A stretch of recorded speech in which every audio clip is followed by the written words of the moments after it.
আপনাদের সকলকে স্বাগতম আমাদের ইউটিউব চ্যানেলে। আজকে একটি খুবই গুরুত্বপূর্ণ বিষয় নিয়ে কথা বলতে চলেছি, সেটা হলো জিএনএম এবং এএনএম নার্সিং অ্যাডমিশন 2020।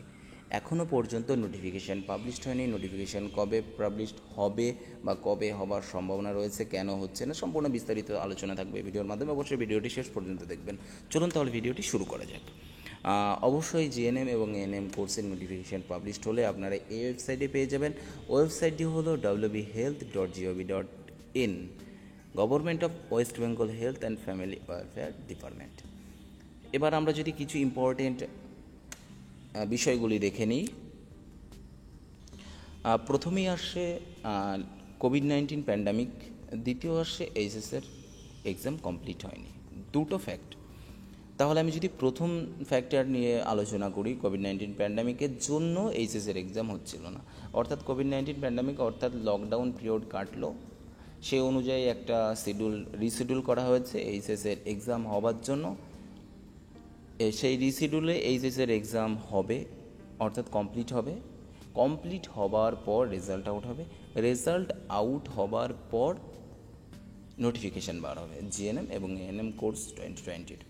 এটা হতে পারে, অথবা এটা হতে পারে যে লকডাউন পিরিয়ড কাটার পর এইচএসের এক্সাম হয়ে গেল, ঠিক মাঝে যে স্পেসটা থাকছে রেজাল্ট আউট হবার আগে, ঠিক এমনভাবে ডেটটা সিলেক্ট করলো, ঠিক এইচএসের রেজাল্ট আউট হবে তার 2-3 দিন আগে হতে পারে নোটিফিকেশানটা পাবলিশড হয়ে গেল।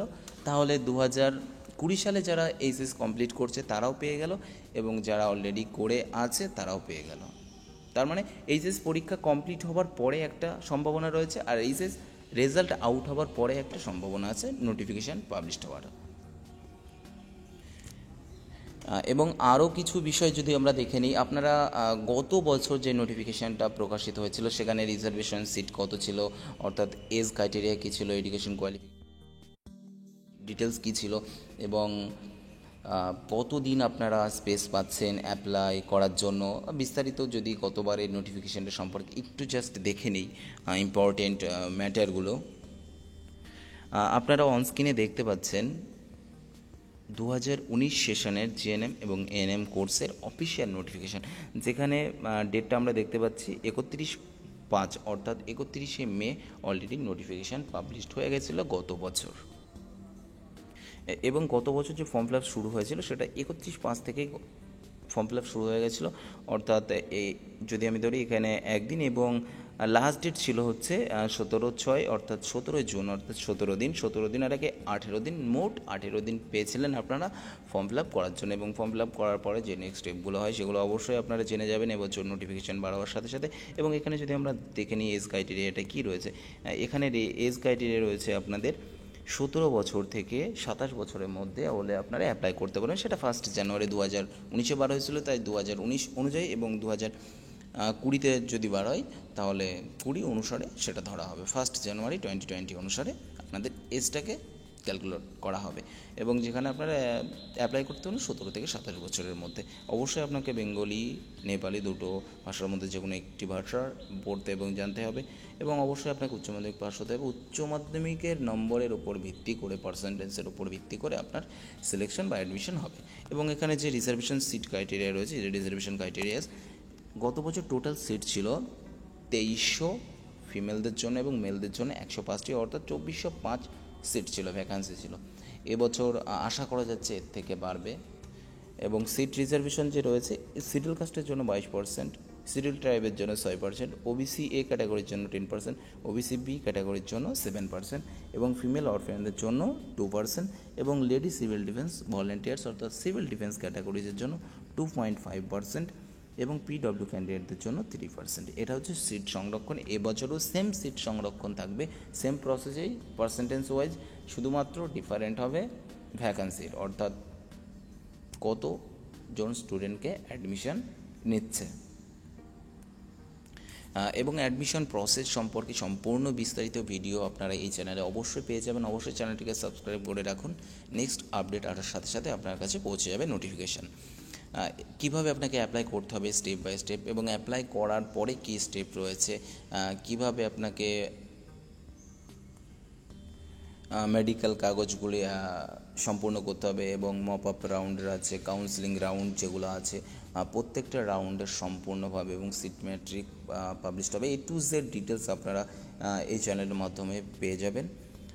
এখনও পর্যন্ত যে আপডেটটা আপনাদের কাছে দেওয়া হলো আজকের তারিখ অনুসারে 10th জুন অনুসারে নোটিফিকেশান পাবলিশড হয়নি। নোটিফিকেশান পাবলিশড হবার সাথে সাথেই আপনারা পেয়ে যাবেন, আপনাদের চিন্তার কোনো কারণ নেই। আপনারা অনস্ক্রিনের অফিসিয়াল হোম পেজে দেখতে পাচ্ছেন যেখানে জিএনএম এবং এএনএম সম্পর্কিত কিছু আপডেটস আসলে আপনারা এখানে দেখতে পারবেন, যেখানে আপনারা অলরেডি দেখতে পাচ্ছেন জিএনএম অ্যান্ড এএনএম, এখানে নার্সিং দেখতে পাচ্ছেন নো রেকর্ড ফাউন্ড, অর্থাৎ 2020-তে এখনও পর্যন্ত কোনো রকম আপনি সেটা জিএনএম বলেন, এএনএম বলেন বা বিএসসি নার্সিং বলেন অথবা আপনি মানিকতলা ইএসআই এমবি নার্সিং বলেন, কোনো রকমভাবে কোনো আপডেটস এখনও পর্যন্ত হয়নি 2020-তে। আবার অনেকের প্রশ্ন এটাই ছিল যে জিএনএম নার্সিং এবং এএনএম নার্সিং বন্ধ হয়ে যাচ্ছে সম্পূর্ণ কোর্সটা। দেখেন তেমন কোনো নোটিফিকেশান অফিসিয়ালিভাবে এখনও পর্যন্ত পাবলিশড হয়নি যে জিএনএম এবং এএনএম নার্সিং কোর্স বন্ধ হয়ে যাচ্ছে বা বিএসসি নার্সিং কোর্স সম্পূর্ণ এরকম কোনো তথ্য অফিসিয়ালিভাবে পাবলিশড হয়নি। যদি এই তথ্যটা আপনারা জেনে থাকেন সেই তথ্যটা এখনও পর্যন্ত সম্পূর্ণ ভুল, কারণ অফিসিয়ালিভাবে কোনো রকম নোটিফিকেশান পাবলিশড বা কোনো রকম এরকম উল্লেখ করেনি। আজ আপনারা সম্পূর্ণভাবে দেখতে পারবেন জিএনএম এবং এএনএম নার্সিং ট্রেনিং ডিটেলস বা নোটিফিকেশান পাবলিশড হওয়ার সাথে সাথে এখানে কোনো একটা নোটিফিকেশান শো করবে এবং অবশ্যই আপনাদেরকে এই অফিসিয়াল ওয়েবসাইটে এসে জিএনএম এবং এএনএম সম্পর্কিত আপডেটস আপনারা সম্পূর্ণ পেয়ে যাবেন। আবারও বলে দিচ্ছি ওয়েবসাইটে wbhealth.gov.in এই অফিসিয়াল ওয়েবসাইটে এসে। এই ছিল জিএনএম এবং এএনএম নার্সিং সম্পর্কিত খুবই একটা গুরুত্বপূর্ণ ভিডিও। আবারও বলছি, আশা করা যাচ্ছে লকডাউন পিরিয়ড কাটার পরে একটা সম্ভাবনা রয়েছে নোটিফিকেশান পাবলিশড হওয়ার, আর একটি সম্ভাবনা রয়েছে এইচএসের রেজাল্ট আউট হওয়ার বা এইচএসের কমপ্লিট হওয়ার পরে এক্সাম সম্ভাবনা রয়েছে। এই দুটো সম্ভাবনা রয়েছে। আর যদি লকডাউন পিরিয়ডটা আবারও বাড়িয়ে দেয় আর কি, তাহলে তো পিছিয়ে গেল অ্যাডমিশন প্রসেস। আর যদি 30তেই কমপ্লিট করে দেয় অর্থাৎ 30 জুনে, তাহলে তো সম্ভাবনা রয়ে থাকলো জুলাই অথবা আগস্ট এবং আপনাদের ওই সেপ্টেম্বর থেকে কাউন্সিলিং প্রসেস শুরু হয়ে যাবে। যদি এই রকম লেভেলটাই আর কি চলতে থাকে, লকডাউন পিরিয়ড যদি আর এক্সটেনশন না করা হয়, সম্ভাবনা রয়েছে। আরও যদি আপনাদের কোনো কোয়েরি থেকে থাকে অবশ্যই কমেন্ট সেকশানে কমেন্ট করবেন, যত সম্ভব চেষ্টা করব রিপ্লাই দেওয়ার। দেখা হচ্ছে নেক্সট ভিডিওতে, ততক্ষণ পর্যন্ত ভালো থাকবেন, সুস্থ থাকবেন, নিজের পরিবারের খেয়াল রাখবেন। ধন্যবাদ।